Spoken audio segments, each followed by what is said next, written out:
It's you know, something that I'd heard about and seen on the news about people being washed in, but until it actually happens to you, you've got no idea how frightening that is. I fished with my father when I was 10. Every Saturday or Sunday we'd be out there and fishing off the rocks. You see that blue water and calm seas and a little bit of wash, and yeah, you're sort of itching at the bit to be able to get down there and have a fish. It wasn't rough the day that I got washed in, I just got caught out.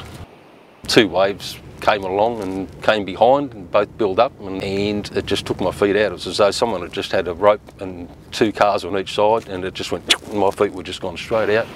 It's half bubbles and you don't float in it. You don't pop up to the top, and I was scrambling. I went over the side and fell. I might have been down 10 feet in those bubbles, and I was just about on the verge of taking a breath of water, and that's how people drown. I got back up. The first thing that I thought was, I've got a life jacket, but it's up in my bag, and it's not going to help me much now. I was just very lucky that there was another guy there, and he went and got an angel ring and threw that to me, and I could get in there. That was the only thing that saved me. I was in the water for about half an hour, and I got rescued and winched up by the Westpac rescue helicopter. When I got into the ambulance, I had a bit of hypothermia and shock. I had to ring my wife and tell her what had happened, and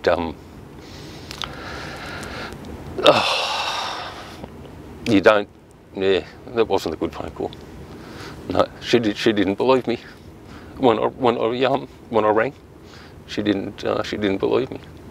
But that phone call could have been a lot worse. It could have been the police ringing to say that I'd drowned, and they couldn't find my body. And it was Father's Day. Well, it wasn't a real good phone call to have to make. So you need to think about the consequences. Life jackets aren't expensive. There's various types. The flotation ones are quite cheap. They're not hard to fish with. I fish in one all the time. I've fished in a life jacket probably off the rocks for about the last 4 or 5 years. Yeah. Well, my message to people who say that I don't need a life jacket and I've fished the rocks all of my life is, I was in that situation up until Father's Day 2015.